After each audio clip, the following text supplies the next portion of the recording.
The great news for us World War II reenactors is that paper goods and disposables are an option.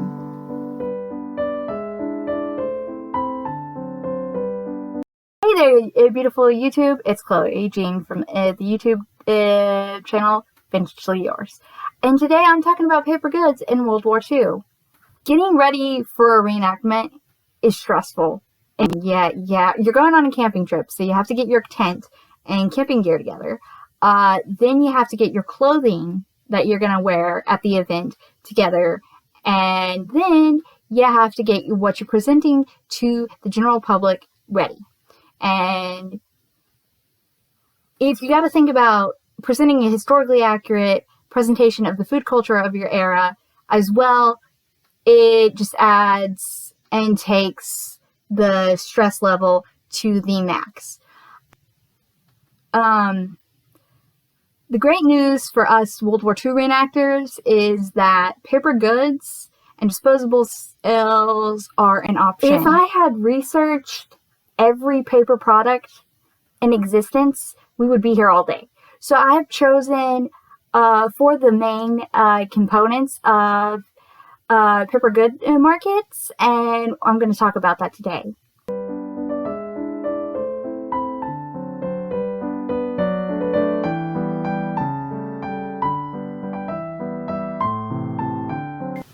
Paper plates were first invented in 1867 by the German bookbinder Hermann Harschel. I think that's how you pronounce his name, but I'm not a German speaker. To go along with that view, in 1922 edition of the Indianapolis Times, there is a comic strip entitled The Old Hometown, and it appears that the comic strip is set in the 1880s, judging by what the figurines are wearing.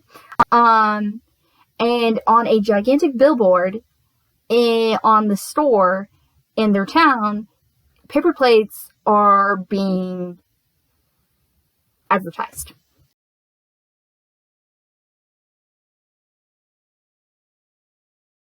I would take a gander, and I would say they were around in the 1880s, but according to Smithsonian Institute, they were first patented in 1904. From what I researched, they first appear in print in 1912, which the Americans are advised to use them as pet plates because not everyone can clean out pet bowls. And then in August 1915, there's an article that states that they are a picnic must. The 20s and 30s roll around, they are a firmly established picnic staple. In the Washington Evening Star, they are 15 cents a pack in 1939. And by mid-war, so 1944, they are running about 17 cents a dozen. I was actually really floored that we had paper plates then. And it's not something you think about, actually, when you think about World War II. So that was really cool, and it's going to save me loads of time when I go reenacting. What did they look like? Unfortunately, I was not able to do a lot of visual research into what they looked like. The couple photos I saw were from the Library of Congress, 1920. That's when the image was taken. They look like they are the thick paper plates like Hefty makes for their eco-friendly, eco-safe plates in modern supermarkets today.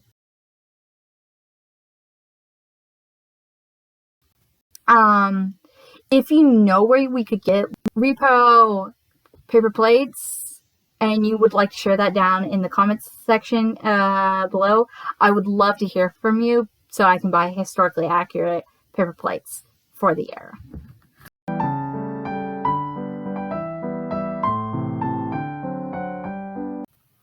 Paper towels actually was the catalyst for me to make this video, because in Watkins' Book of Household Hints,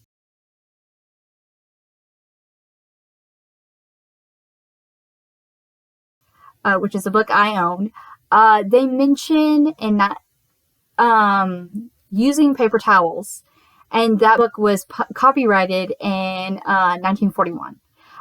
So that got me thinking about, paper goods in the first place. And so it led me to digging in deeper about paper towels. And according to Wiki, they were invented by the Scott Paper Company in 1907 as paper tissues. And then they were perfected by a research and development guy named William E. Corbin, and he starts selling them in 1922 as Norbic paper towels. Right after they hit the market, in realtor articles, there are actually, when they talk about how new houses being built, the new houses are being built with paper towel cabinet, which I would imagine are kind of like dispensers. In March 1928, so 6 years after they are patented, Brown Paper Company is taking 10,000 tons of paper and turning them into paper towels. And in 1930, business Acume starts complaining about paper towel waste in offices. So I would say they hit the market and were a hit, and they were firmly established by World War II. As for what they looked like, I did not go into a lot of research, but I would imagine that they were really rough. So kind of like the worst kind of paper towels you can find, I would get. Not Bounty with, the quilted design in it, or, colored flowers printed on it. I would say that was a no-go. So I would say just go to, the nearest supermarket, and when you're getting ready for an event, and go for the cheapest set of paper towels. They were like 23 cents. It's a roll back then.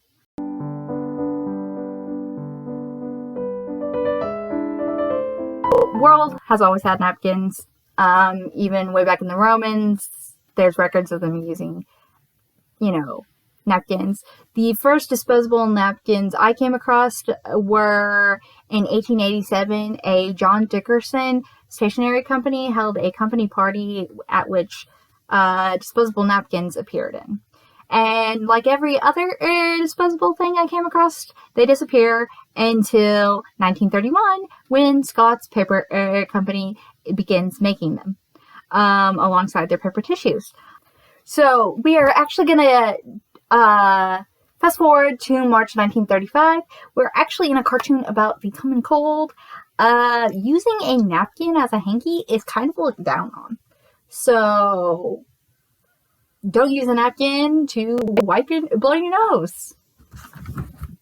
We are going to jump 3 more years to Christmas time, 1938, and they are mentioned in an advertisement in the Greenbelt Cooperator, and they are advertised alongside other paper products for Christmas.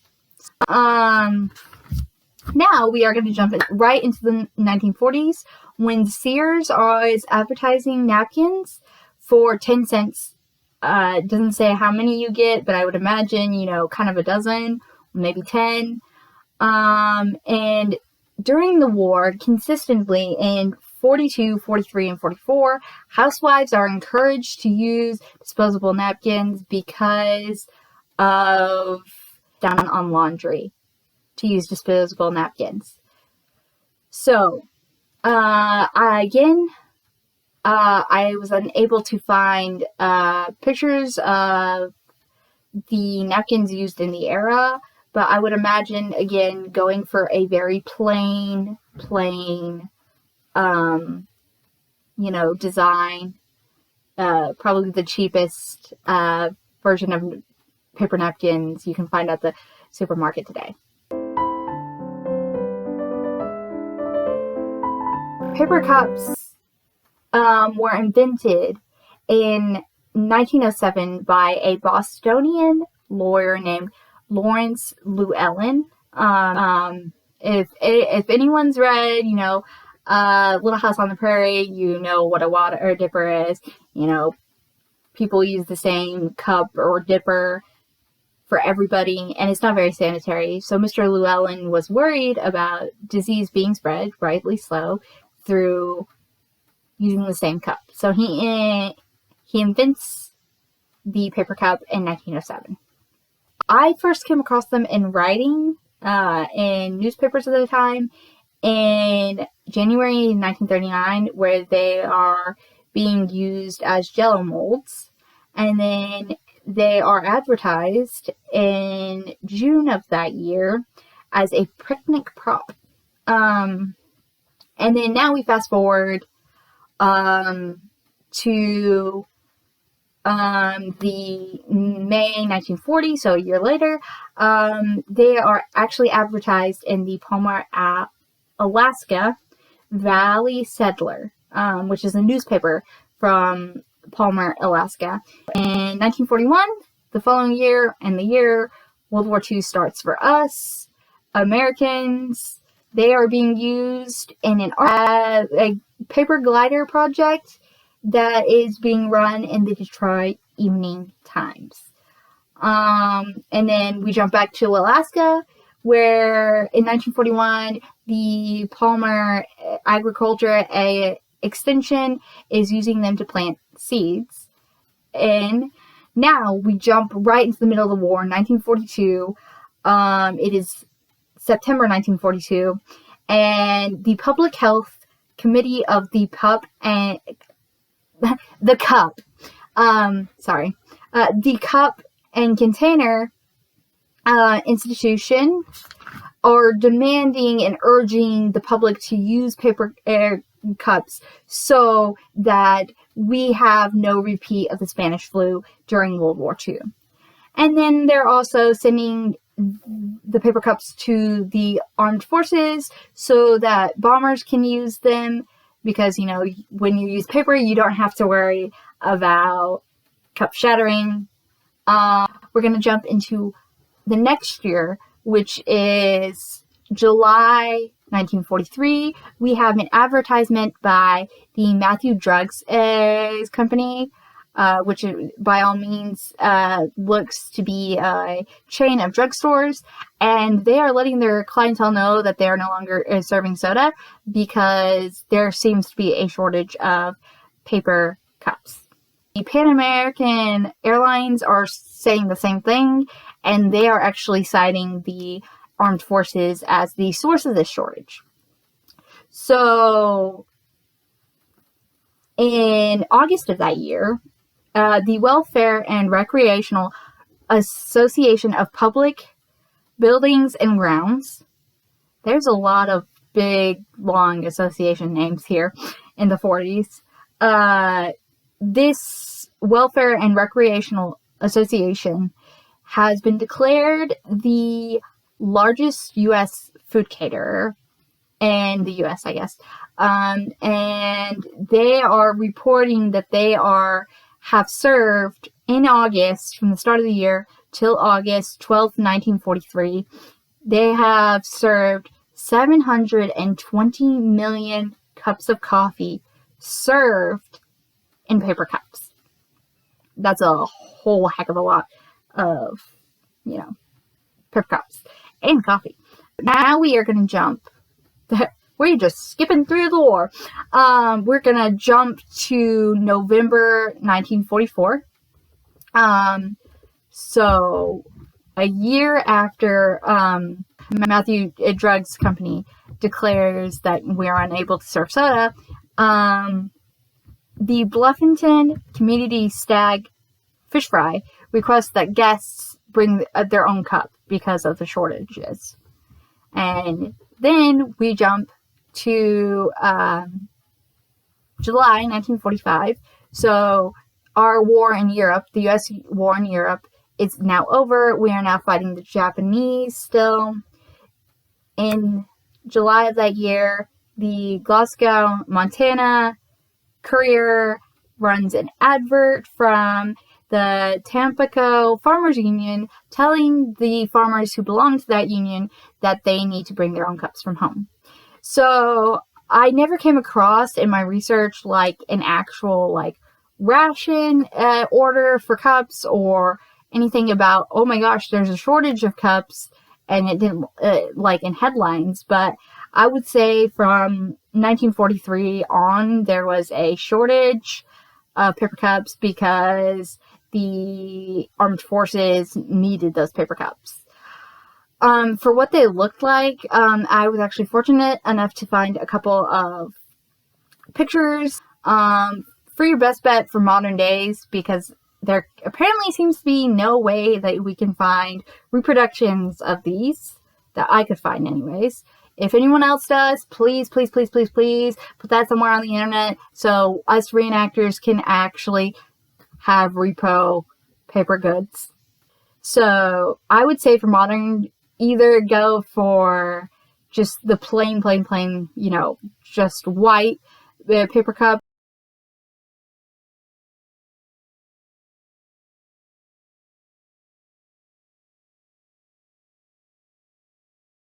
or if you could find a Dixie cup with, you know, like the weird blue and purple, like, leaf pattern on that. I've seen a photo from that, from 1945 with that design.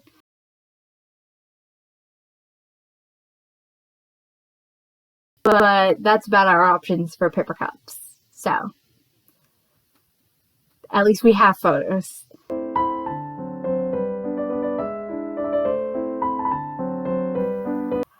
As someone who's getting into progressive reenacting, discovering that there are paper goods as an option for my era was extremely encouraging, because it takes a lot of the stress of getting historically accurate tableware out of the equation.